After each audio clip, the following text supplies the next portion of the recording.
guns have more rights than women in America. I'm going to toss it to you. What is your general take on this whole? This is a general trope that happens a lot. Guns have more rights than women in America.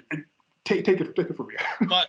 My question always to feminists, including my friend, is what rights do you not have that a man does? Whenever I ask that, they either deflect, dodge, don't answer, or they come up with convoluted like redefinitions of things to get that answer. Like, for example, like what I was talking about earlier, like, oh, if all the men walked off infrastructure, are women going to come in and take the place? Are women going to do electrical work, carpentry, sewage, all that?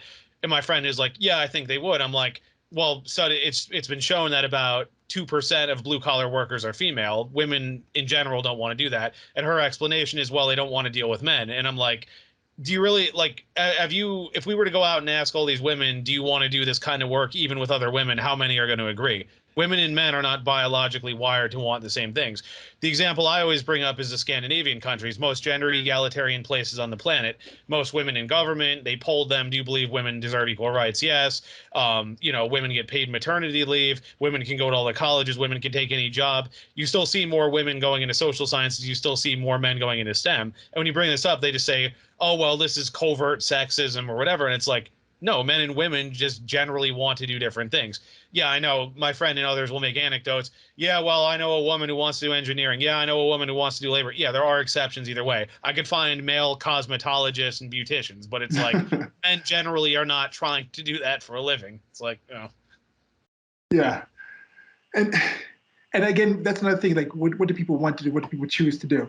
One thing I think is different with this. When I see something like this, Stephen and I discussed that we both look at politics like fanatics. Like, we actually go out and search the stuff out, look at the details, look at the tactics, and look at, okay, what's going to happen back in here, do projections and things like this. Like fantasy politics, where like, okay, in the future, what could happen if this happened and that happened? Look at past like precedent and things like this. But most people aren't really that involved in it. But the difference with politics is there seems to be this general thing where people feel the need to have an opinion, feel the need to chime in. And then, of course, there's also other people who are just pundits. It's their job to say something. Like, you see someone on TV, every single sports show has somebody who's, if it's a few people on the show, you'll have somebody who's a Cowboys fan, somebody who's a fan of the Lakers. LeBron James is going to come up. Why do these things keep coming? Do you think everybody just happens to be a fan of the Cowboys or the Lakers? It's like, no. People understand it's a business. To get a business, this thing gets clicks. So I'm going to talk about these things. We're going to set up certain topics, talk about things in certain ways. And one of the few people that actually who appreciate who's just kind of honest with this is like someone like Colin Cowherd. He's like, yeah, I talk about the NFL, I talk about the Lakers, I talk about the Cowboys, because that's what people want to listen to. So I'm going to talk about that. Like, I'm going to be bringing those topics up a lot. So with something like this, I understand Cocciarella might just be a pundit. Maybe he's just saying this. I don't really think he truly believes. I don't think anybody who's actually even given a cursory look at the actual things actually thinks the actual things.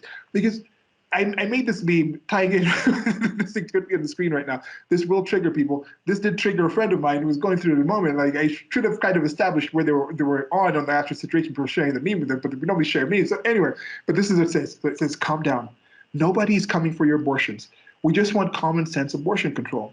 It'll just require a mandatory background check complete with a mental health evaluation. You'll need a 2-week cool-down period, then be placed on a national abortion registry before any procedure. We will need to monitor and limit the amount of abortions you're allowed to have. Nobody should need more than one abortion, right? If it saves one life, it'll be worth it.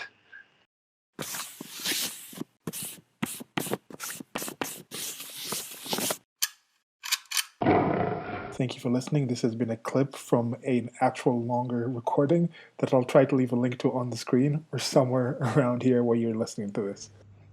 Presents. Presents. Presents. Presents. Peasants.